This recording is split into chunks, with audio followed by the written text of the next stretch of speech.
Mon père a saisi le micro lors de la réception de mariage de ma sœur, m'a regardé droit dans les yeux et a lancé « Levons nos verres à ma cadette, qui parcourt le monde pour faire de la paperasse top secrète, pendant que sa sœur, elle, bâtit une vraie famille. » La salle a éclaté d'un rire poli et méprisant. Pendant des années, ma famille a traité ma carrière comme une plaisanterie récurrente, s'imaginant que je n'étais qu'une secrétaire de luxe dans la marine. Ils n'avaient aucune idée de ce que je faisais réellement ni du grade que j'avais atteint, mais les rires se sont éteints instantanément lorsque les lourdes portes de la salle de bal se sont ouvertes à la volée. 200 membres des commandos d'élite de la marine, en grand uniforme de cérémonie, sont entrés dans la pièce, leurs pas cadencés résonnant à l'unisson sur le sol en marbre. Lorsqu'ils se sont alignés, se sont figés au garde-à-vous et m'ont adressé un salut militaire impeccable et solennel, le visage de mon père est devenu livide. Suivez mon histoire jusqu'au bout pour voir comment la situation s'est retournée. Je m'appelle Léa Vallet. J'ai 28 ans et, pour ma famille, j'ai passé ces 6 dernières années à être totalement invisible. En grandissant, les projecteurs étaient toujours braqués sur ma sœur aînée, Chloé. Notre père, un grand patron d'industrie qui mesurait la valeur humaine strictement à l'aune des comptes bancaires et du statut social, avait toujours fait comprendre que Chloé était sa fierté. Quand Chloé a épousé un riche investisseur immobilier de la capitale, mon père a presque décrété un jour de fête nationale. Et puis, il y avait moi. Il y a 6 ans, je me suis engagé dans la Marine nationale.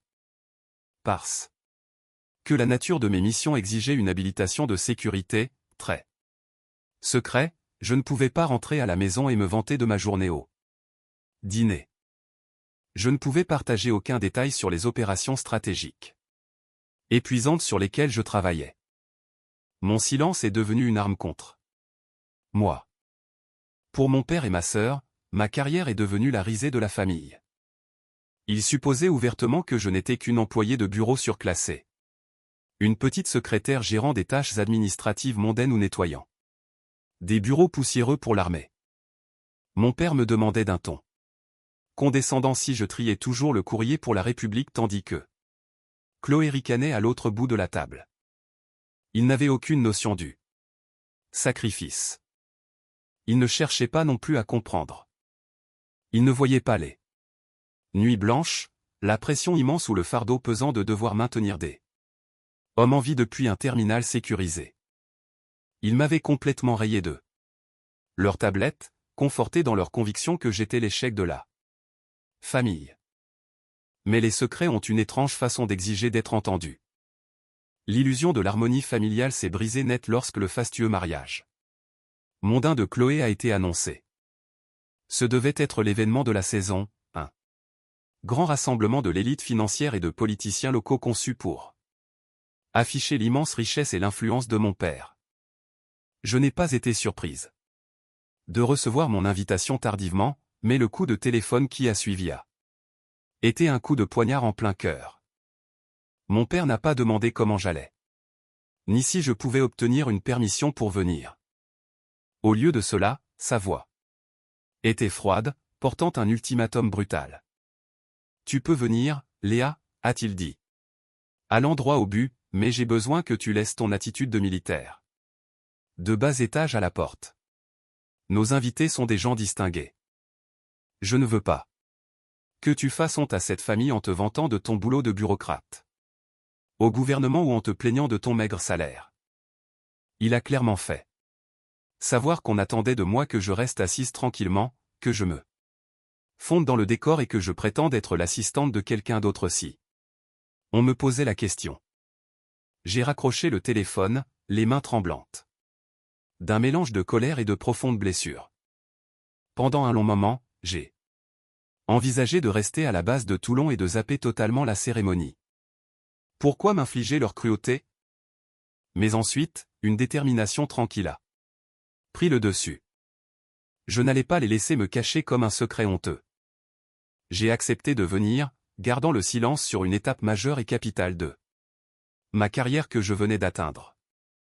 Ils voulaient du spectacle, ils allaient en avoir. Le palace parisien où se déroulait la fête était une démonstration de richesse excessive, croulant sous les lustres en cristal et décomposition. Florale monumentale qui coûtait plus cher que mon solde annuel de militaire. Pour maintenir la paix et honorer ma promesse, je suis arrivé vêtu d'une robe civile bleu marine, simple et conservatrice. Je ne voulais pas faire de esclandre. Suivant les instructions strictes de mon père, je me suis glissé discrètement dans la grande salle de réception et j'ai pris place au tout dernier rang, bien loin des flashs des photographes de la presse mondaine. J'ai regardé de loin Chloé remonter l'allée, rayonnante dans sa robe de soie, tandis que mon père rayonnait de fierté à ses côtés. Mais le véritable test a eu lieu pendant le cocktail. J'essayais de me fondre dans l'ombre, sirotant de l'eau près d'une colonne décorative, mais mon père m'a repéré. Il s'est approché, flanqué de ses nouveaux beaux-parents, d'importants investisseurs de la French Tech. Au lieu d'un salut chaleureux, mon père a fait un geste dédaigneux de la main. Et voici Léa, leur a-t-il dit d'un ton dégoulinant d'une pitié patronisante. Elle nous rend visite depuis son bureau ministériel. On évite de trop parler des coupes budgétaires de l'armée. Les investisseurs m'ont lancé des regards condescendants et compatissants. Une femme m'a demandé, « Oh ma chère, comptez-vous passer bientôt à une vraie carrière en entreprise, ou vous contentez-vous de stagner ?» J'ai senti la chaleur monter à mes joues, mais j'ai forcé un sourire poli et je suis restée silencieuse. Il n'avait aucune idée que le boulot de bureau dont il se moquait impliquait la coordination de mouvements d'unités d'élite sur 3 océans. Je me tenais là, tel un fantôme lors de la célébration de ma propre famille, détentrice d'une vérité qu'il n'était pas prêt à affronter. Le dîner de réception battait son plein quand mon père est monté sur la scène décorée de fleurs.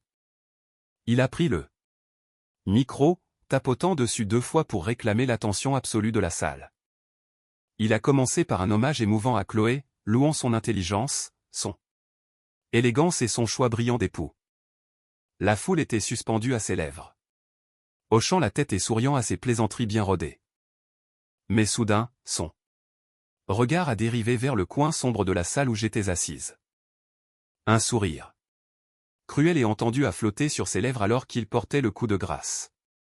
Levons nos verres à ma plus jeune fille, Léa, a-t-il projeté dans le micro, sa voix résonnant sous les hauts plafonds, qui parcourt le monde pour faire de la paperasse top secrète, pendant que sa sœur, elle, bâtit une vraie famille et contribue réellement à la société. La salle a éclaté de ce rire poli et méprisant. J'ai regardé vers la table d'honneur et j'ai vu Chloé sourire avec suffisance, prenant une gorgée de champagne, savourant pleinement mon humiliation publique. Tous les regards de la salle se sont tournés vers moi, chargés d'une condescendance collective. Ils s'attendaient à ce que je me ratatine, que je baisse les yeux ou que j'éclate en sanglots. Mais au lieu de cela, une clarté froide et absolue s'est emparée de mon esprit. L'humiliation brûlante s'est évaporée, remplacée par une résolution d'acier. Je n'ai pas dit un mot.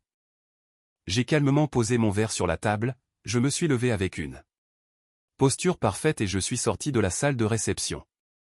Alors que les applaudissements pour les moqueries de mon père résonnaient encore, je me suis dirigé vers le parking où m'attendait ma voiture. Dans le coffre se trouvait une housse de vêtements contenant une réalité pour laquelle il n'était pas préparé. À l'intérieur du salon privé de l'hôtel, le silence pesant était un soulagement bienvenu après les rires moqueurs de la salle de bal. J'ai ouvert la housse et le tissu blanc immaculé de mon uniforme de cérémonie de la marina. Capté la lumière douce. En enfilant la veste, lissant le tissu sur mes épaules, j'ai senti un changement immédiat dans mon port de tête. J'ai boutonné les boutons dorés, chacun reflétant la discipline de mon parcours, et j'ai épinglé mes insignes de grade durement gagnés et mes médailles sur mon cœur. Tout en ajustant mon col, mon téléphone crypté a vibré dans ma main avec une notification sécurisée. Je l'ai ouvert pour y trouver un message bref du Commandement, une opération conjointe hautement classifiée sur laquelle j'avais passé les 7 derniers mois à planifier et diriger depuis l'ombre venait de se conclure par un succès total. L'objectif critique était sécurisé et chaque opérateur sur le terrain rentrait sain et sauf. Le poids du monde a quitté mes épaules, remplacé par un sentiment profond de fierté tranquille.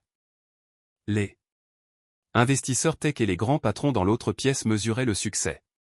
En stock options et en voitures de luxe. Mais mes indicateurs à moi étaient des vies humaines sauvées. J'ai pris une profonde inspiration en regardant mon reflet. Je n'étais plus la petite sœur invisible et délaissée, mais un officier supérieur qui avait gagné sa place. J'ai tapé un message de coordination rapide à un contact qui attendait juste devant les portes principales. Il était temps de leur montrer exactement qui j'étais. De retour dans la grande salle de bal. Mon père pérorait toujours, se baignant dans la chaleur de ses perrets. Poursuivant son toast égocentrique. Mais sa voix s'est soudainement coupée. Lorsqu'une étrange vibration sourde a commencé à faire trembler les verres en cristal sur les tables. Cela a commencé comme un bourdonnement lointain avant de se transformer en une cadence rythmique tonitruante qui faisait écho depuis le hall extérieur. Le piétinement puissant et incomparable de bottes de combat se déplaçant dans un ensemble impeccable. Avant que quiconque ne puisse comprendre ce qui se passait, les massives doubles portes de la salle de bal se sont ouvertes avec fracas. Les invités de la haute société ont sursauté, se tournant sur leurs chaises alors que 200 commandos de marine d'élite entraient. Ils se déplaçaient avec une précision absolue, leurs uniformes de cérémonie impeccables, occupant tout le périmètre de la salle dans une démonstration de puissance tranquille. Toute la salle s'est figée dans un silence terrifié. C'est alors que j'ai franchi les portes, remontant l'allée centrale. Le commandant du détachement est monté sur l'estrade, prenant poliment mais fermement le micro. Des mains tremblantes de mon père. La voix du commandant a tonné dans les haut-parleurs. Mesdames et messieurs, veuillez vous lever pour le commandant Léa Vallet, directrice du renseignement des opérations spéciales. Son génie stratégique et son commandement d'élite viennent de ramener nos frères sains et sauf d'une mission classée secret défense. La salle entière a eu un hoquet de surprise alors que mon véritable titre et mon grade résonnaient dans la salle. Sur l'ordre du commandant, les 200 opérateurs d'élite ont claqué leurs talons. Se sont tournés vers moi et m'ont adressé un salut solennel de profond respect. La mâchoire de mon père s'est décrochée, le micro glissant de ses doigts sans force alors qu'il fixait cette fille qu'il venait de qualifier d'échec. Le silence dans la grande salle de bal était absolu, assez lourd pour étouffer toute l'arrogance ambiante. Ma sœur Chloé restait pétrifiée à la table d'honneur, la bouche bée, sa coupe de champagne tremblant dans sa main. Mon père a tenté de faire un pas vers moi, le visage d'un gris spectral, ses lèvres bougeant mais ne produisant aucun son. Les chefs d'entreprise et les investisseurs qui avaient remis en question mes choix de vie avec condescendance. Une heure plus tôt me regardaient maintenant avec un mélange de terreur et d'admiration profonde. Je n'ai pas exigé d'excuses, et je ne me suis pas rabaissé à leur niveau en prononçant un seul mot de colère. J'ai simplement accepté l'honneur avec grâce, j'ai adressé un bref hochement de tête de respect mutuel à mes hommes, et j'ai regardé mon père droit dans les yeux une dernière fois. Dans ce regard silencieux, il a compris qu'il m'avait perdu pour toujours. J'ai fait demi-tour et j'ai quitté les lieux, escorté par mes troupes, laissant derrière moi les décombres de son orgueil. Aujourd'hui, ma famille essaie désespérément de me contacter, m'envoyant d'interminables messages d'excuses, mais je les ai complètement rayés de ma vie. Ils n'ont jamais mérité de connaître mon histoire.